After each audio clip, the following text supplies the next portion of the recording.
안녕하세요. 전통시장 생생소식 원자연입니다. 선선해진 날씨 때문에 요즘 걷기 운동들 많이 즐겨 하시는데요.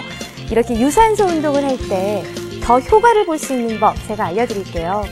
운동을 하실 때 그냥 하실 게 아니라 호흡법을 잘 사용을 하면 운동 중 노폐물도 훨씬 더 잘 배출이 돼서 효과가 더욱더 좋다고 합니다.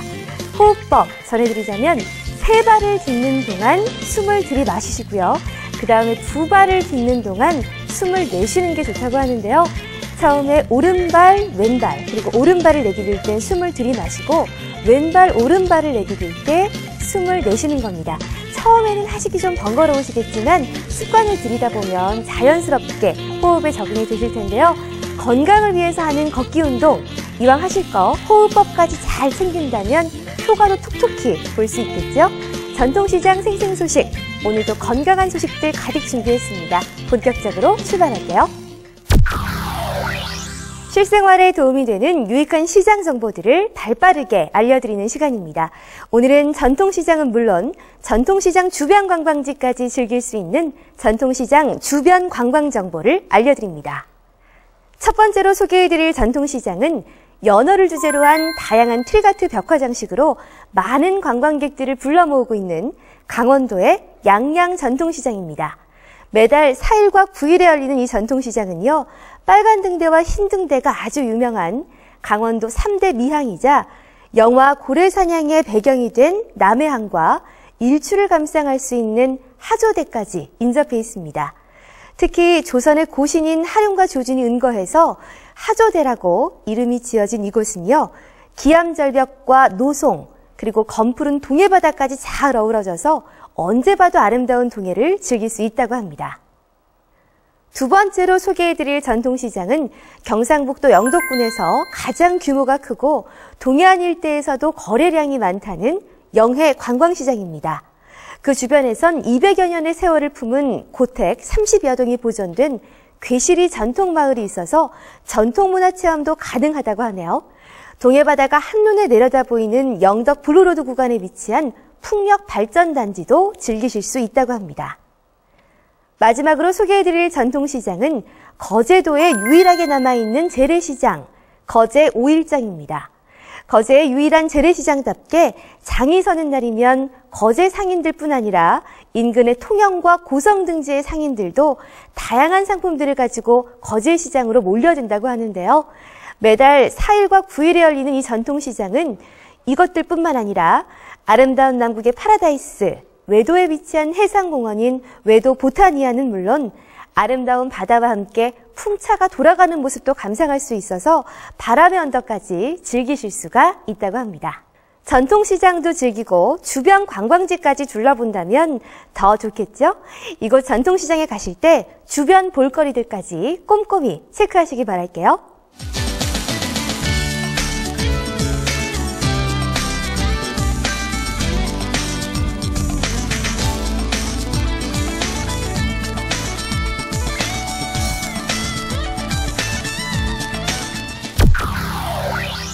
전국 8도 전통시장에 가면 어떤 것들이 있는지 시장 곳곳의 명물을 찾아서 소개하는 시장에 가면 시간입니다.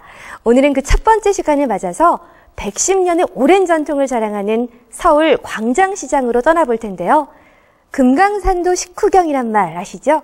전국 최고의 먹거리 장터인 이곳에는 3대 먹거리가 있다고 합니다. 지금부터 소개합니다.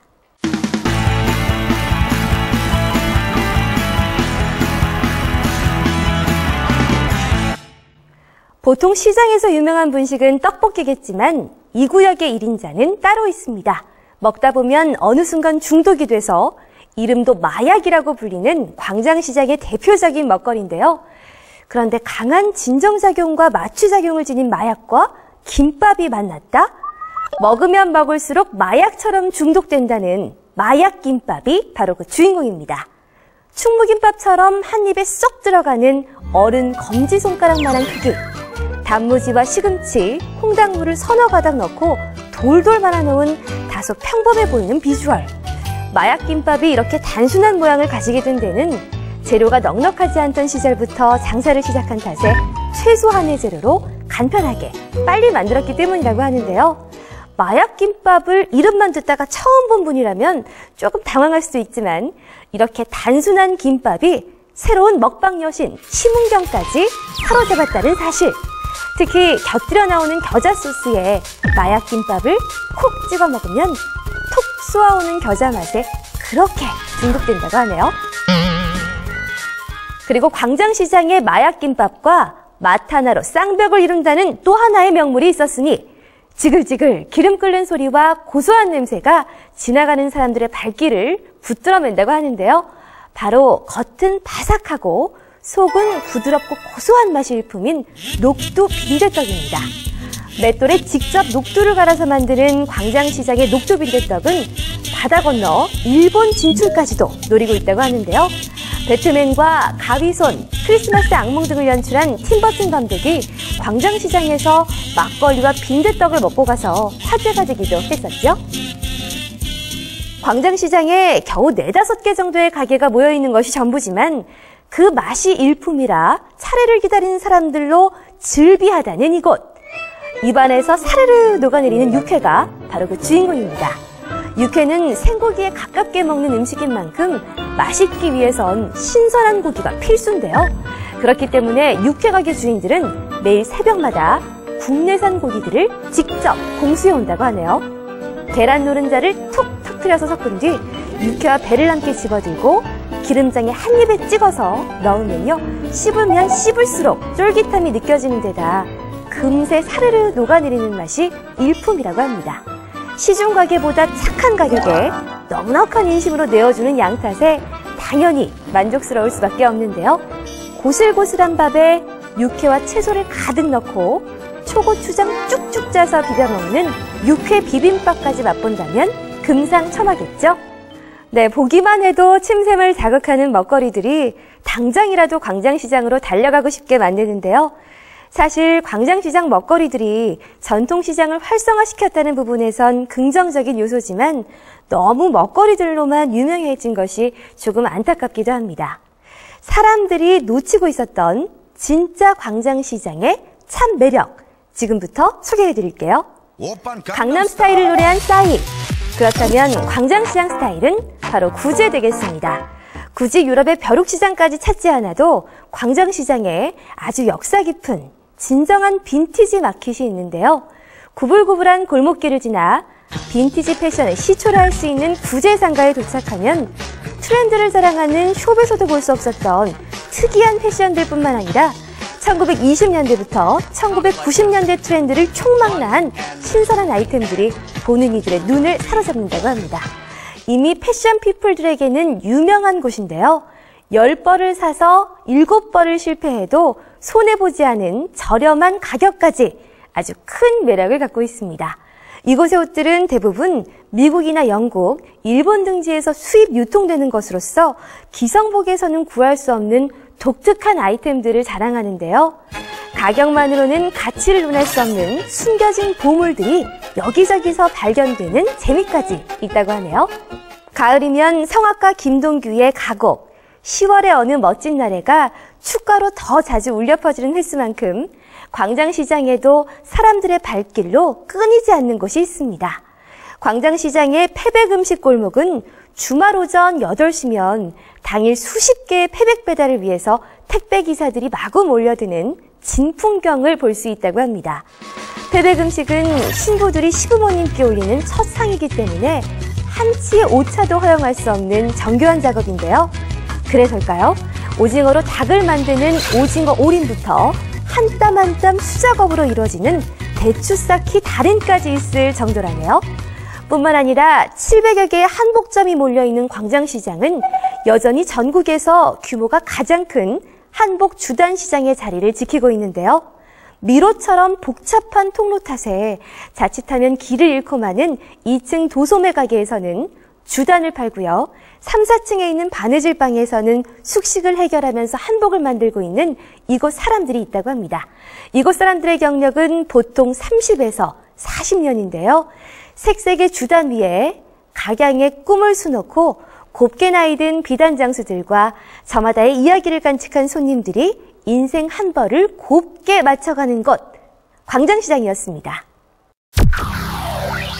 서울 광장시장에 가면 전국 최대 규모의 한복 주단 시장을 만나볼 수 있지만 경기는 예전만 못하다고 하는데요.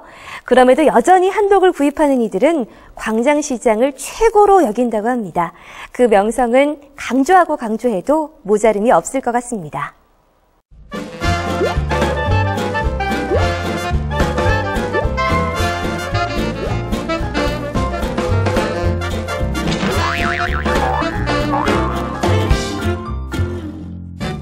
시청자 여러분들의 생활 상식을 테스트해보는 시간! 시청자 퀴즈, 통통 퀴즈 시간입니다. 지난 시간 통통 퀴즈에 참여해주신 분들이 참 많으신데요. 참여해주신 모든 분들께 감사드리면서 지난 시간 퀴즈의 정답을 지금 알려드리겠습니다. 정답은 2번, 옥수수 알갱이로 쓴 올챙이 무기였는데요. 콧등치기와 메밀국죽은 모두 공통적으로 메밀이 들어가죠.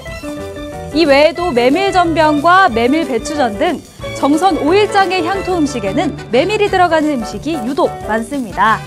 이 중에서 특히 메밀국죽은 정과 전병에 밀려서 사라져가는 정선의 향토 음식인데요. 말린 메밀을 쪄서 된장 등을 푼물에 넣고 끓이는 음식으로 정선 사람들에게 있어 메밀국죽은 최고의 해장국이자 또 먹을거리가 없던 시절 허기진 배를 채워주는 으뜸 요리였다고 합니다. 저도 갑자기 배가 고파지는데요. 지난주 정답을 맞히신 분들 중 추첨을 통해 당첨된 분들께는 우체국 쇼핑의 특선물을 바로 집까지 배송해드리고요. 오늘도 역시 상품 빵빵하게 준비해놓고 있으니까요. 많은 참여 부탁드립니다. 자, 그럼 오늘의 퀴즈 나갑니다. 조선시대 독점적 상업권을 부여받고 국가 수요품을 조달한 6종류의 큰 상점을 유기전이라고 하죠. 다음 중 문헌 만기유람에 나타난 유기전의 구성이 아닌 것은 무엇일까요? 자, 보기 나갑니다. 1번 선전, 2번 지전, 3번 포전. 문제가 좀 어렵죠? 제가 힌트 좀 드릴게요. 유기전의 구성은 시대에 따라 상이하였으며 하나의 전은 한 상인의 상점이었던 것이 아니라 같은 물종을 취급하는 상인들의 단체였습니다. 그래서 유기전은 육주비전이라고도 불렸는데요. 그렇다면 조선 초기 유기에 해당하지 않는 것은 무엇일까요? 옛 한자어가 다소 생소하신 분들을 위해서 쉽게 풀이해드릴 테니까요. 지금부터 귀 쫑긋 세우시고 들어보세요. 자, 선전은 비단 상점을 말하고요. 지전은 종이 상점, 포전은 삼배 상점을 뜻한다고 합니다. 과연 정답은 무엇일까요? 정답을 아시는 분은 소상공인방송 홈페이지 전통시장 생생소식 시청자 게시판을 통해서 정답을 올려주시면 누구나 참여하실 수 있고요. 정답자 중 추첨을 통해 상품 당첨자가 선정됩니다. 이번 기회 꼭 놓치지 마시고요. 지금까지 리포터 배민선이었습니다. 전통시장 생생소식이 준비한 소식은 여기까지입니다. 요즘 일교차가 커지면서 환절기, 두통 호소하시는 분들이 더 많아지고 있는데요. 몸에도 무리가 없게 두통을 경감시킬 수 있는 좋은 방법이 있다고 합니다. 바로 물을 마시는 건데요. 대신 커피나 녹차, 술을 드시는 분들은 좀 더 자주 물을 습관화하셔야 한다는 거 잊지 마시고요. 물로 건강 챙기시는 하루 되시기 바라겠습니다. 오늘은 여기서 인사드릴게요. 함께해 주신 여러분 고맙습니다.